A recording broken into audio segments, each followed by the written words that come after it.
Unless you were given your path in life, maybe by your parents or somebody that you looked up to, if you're an ambitious, optimistic person who wants something out of life, I'm sure you've experienced what's known as the Dunning Kruger Effect. And I want to break down how you can pick something to commit to, how you can move through this valley of despair, and when it is appropriate to start to get interested in other things and try something else. Being able to stick with something for long enough to find success is as simple as choosing something that you love. So if you're having a hard time doing this, grab a pen and piece of paper and go and sit somewhere for half an hour where you won't be interrupted and write out the 5 things that you love doing more than anything. If it's a career, then make sure that it's something that is, an industry that people actually use, and scale it from 1 to 5. And then you're going to pick your top 3 and then narrow it down to top 2. And then you're just going to choose one. When I first met my subcontractor, John, that I work with, he was interested in so many things. He was a photographer, a filmmaker, a musician, a poet, a writer, an event planner, and he had a full-time job as well. And I suggested to him that he committed to just being a sponge around me and learning how to do what I do. And it worked out for him because now he has a thriving business. He's married, has a baby on the way, and he just bought a house. And all of that was because he narrowed his focus and picked one direction, pushed himself through that valley of despair. And I did watch him stumble a couple of times where he would take a novel writing course and get really into that. He got really obsessed with running and exercise for a while, which is fine, but the level of consistency and the level of intensity required to push yourself through this valley of despair is going to be everything that you have. You have to give everything that you have to give to this thing you've committed to in order to reach that slope of enlightenment. So as you're pushing through the valley of despair, you have to invest into the thing that you're pursuing, financially and spiritually, with your time. When I was going through my valley of despair, I had just got an office for myself, and I had a gig get canceled, and then I had a misunderstanding with a client I was working with, and then I had a job that I underquoted and lost money on, and all of these things kept piling on, and it made me realize that I had a lot to learn about what I was doing, and I lost a lot of confidence after I had initially shot up to 150% confidence at the peak of Mount Stupid. What I did to get out of the valley of despair was get even more obsessed, but get obsessed about the business side of my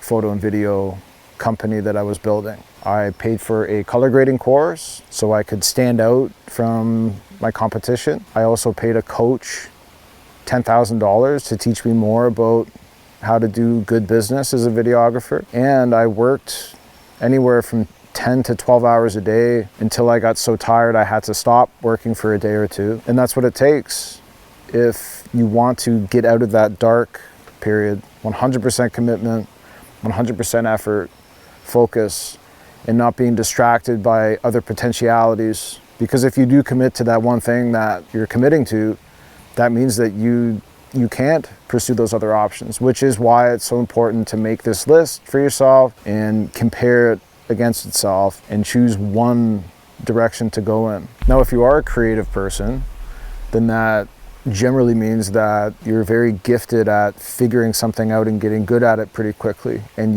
you feel the need to bounce around and focus on a lot of different things. It is something I've struggled with for the duration of my career, but it's only now in the past several months that I've been able to shift my focus to building this YouTube channel and starting to consider creating things for myself and selling my own things instead of strictly doing client work as a photographer and a videographer. And the only reason that I'm able to now give my energy to anything other than just building my business is because it has started to reach that plateau of sustainability. And when you reach the plateau of sustainability, you know that you're there. You can feel that you're there.